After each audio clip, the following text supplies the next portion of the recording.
Brain Metastases. Lecture 1. The first lecture is about grading systems for estimating survival times of brain metastasis patients.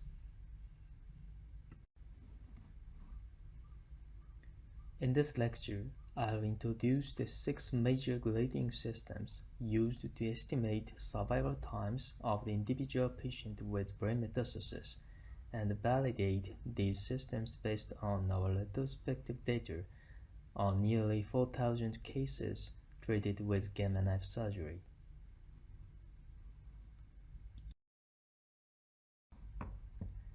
Let me introduce our studies.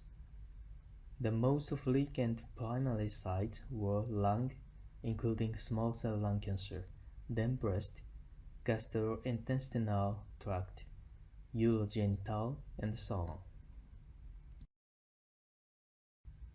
Extracranial disease factors as shown here. Median age was 66. 58% of the cases were men. More than 3/4 maintained good KPS, 80% or better.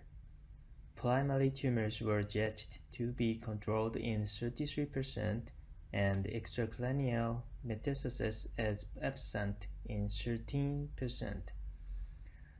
Driver mutations were noted in 14%, but frequency has greatly increased due to recent new driver gene mutation detections being identified. This shows intracranial disease factors. The tumor numbers were single and 29%, 2 to 4 and 33%, 5 to 10 and 22%, and more than 10 and 17%.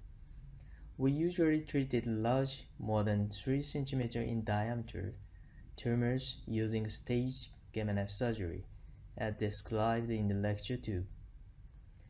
MR findings of localized left meningeal dissemination were noted in 16%. Nearly half the patients suffered neurological symptoms. The first grading system is the original recursive partitioning analysis, RPA. This grading system has been the most widely applied.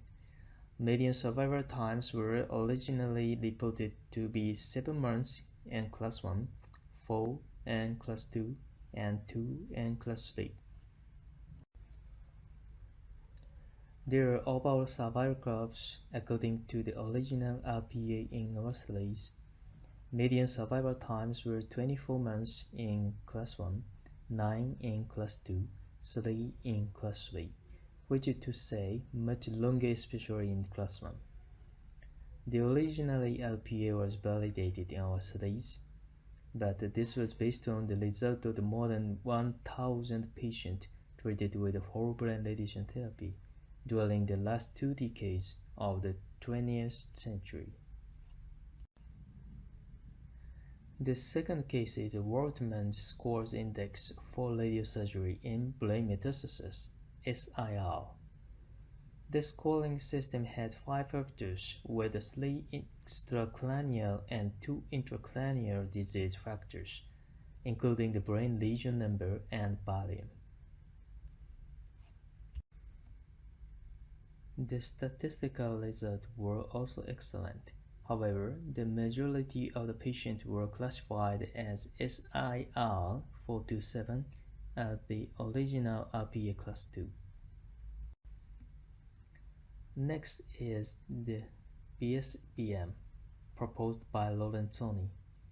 This is a very simple system consisting of only 3 extracranial disease factors, but there are no brain metastasis factors. The slides show the overall survival curve.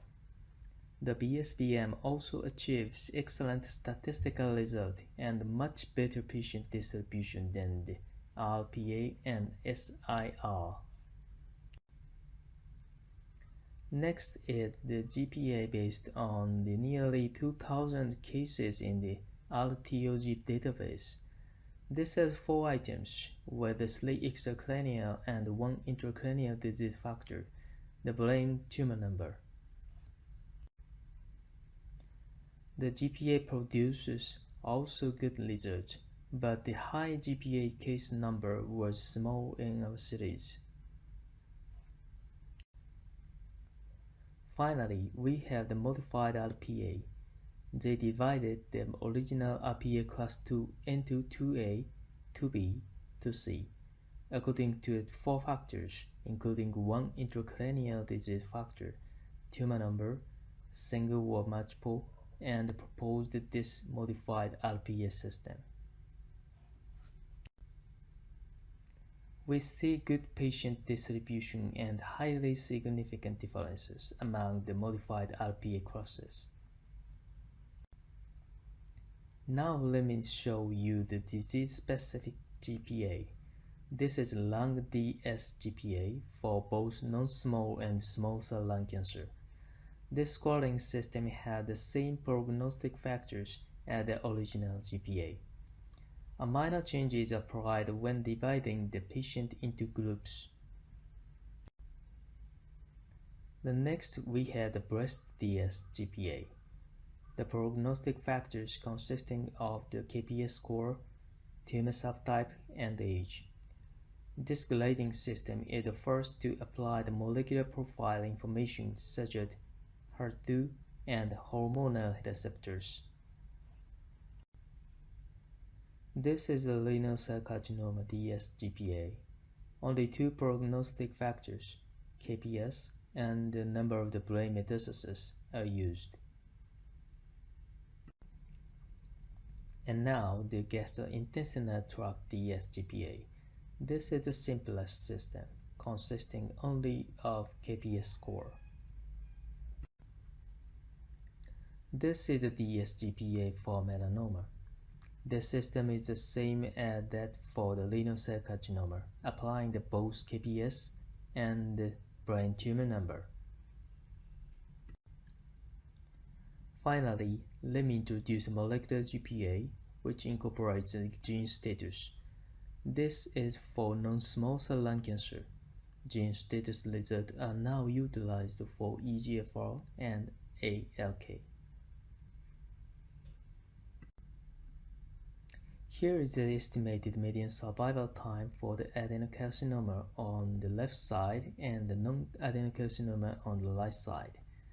Non-adenocarcinoma doesn't have driver gene mutations, and the survival is shorter because tyrosine kinase inhibitors administration has no effect.